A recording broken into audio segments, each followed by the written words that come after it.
আসসালামু আলাইকুম।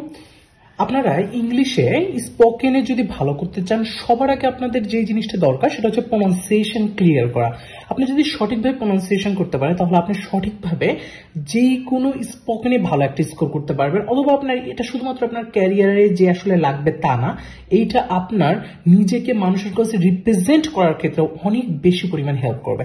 তো আমরা প্রথমে চলে আসি কিছু ন্যাচারাল ইংলিশ। প্রথমে আমাদের হচ্ছে লেটার। কিছু লেটার আছে যেই লেটারগুলো একটু ব্যতিক্রম। আজকে এরকম ব্যতিক্রম কিছু লেটার নিয়ে আমি চলে আসলাম যেটার প্রনাউন্সিয়েশন নিয়ে আপনাদের একটু প্রবলেম হয়। যেরকম আমি আজকে দেখাবো ব্রিটিশরা বা নেটিভরা আসলে কিভাবে প্রনাউন্সিয়েশন করে, আসলে প্রনাউন্স করে। তো ন্যাচারাল ইংলিশের ক্ষেত্রে আমাদের নেটিভরা হচ্ছে এ কে বলে এই। তো আমাদের বুঝতে হবে আমরা যেরকম এ কে এ বলি, তো ওরা আসলে এ কে এ বলে না, ওরা এ কে বলে কি এই। তো আমাদের বুঝতে হবে একে কি বলবো, এই বলবো। আমরা এখন থেকে প্র্যাকটিস করবো এ এই এই, যে কে প্র্যাকটিস করবো যেই। তারপর হচ্ছে কে কে আমরা প্র্যাকটিস করব খেয়ে।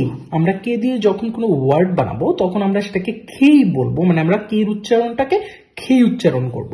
পি কে আর পি উচ্চারণ না করে আমরা যেটা করব ফি উচ্চারণ করব। নেটিভটা পি কে ফি উচ্চারণ করে।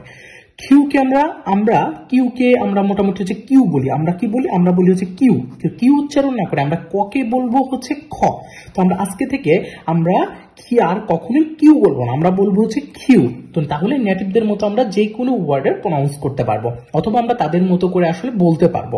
তো এরপর আছে টিকে, ওরা সবসময় বলে টি। তো আমাদের এই টির আমরা প্রনাউন্সটা করার সময় এই লেটারগুলোই আমাদের কিন্তু একটা, আমরা লেটার প্রনাউন্সিয়েশন যখন ক্লিয়ার হবো তখন কিন্তু আমরা ওয়ার্ডের প্রনাউন্সিয়েশনটাও 100% রাইট নেটিভদের মতো বলতে পারবো।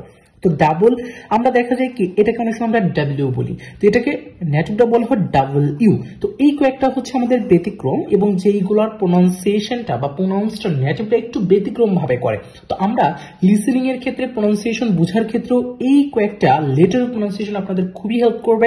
তো আমি আশা করি যে আপনারা যারা স্পোকেনে ভালো করতে চান তারা আসলে প্রথমে প্রনাউন্সিয়েশনের উপরে নজর দেন। আমি আপনাদের প্রনাউন্সিয়েশন নিয়ে অনেক বেশি হেল্প করার চেষ্টা করব। তো আশা করি ব্যাপারটা বুঝতে পেরেছেন। আমার পরবর্তী ভিডিও দেখার জন্য সবাইকে শুভকামনা থাকলো।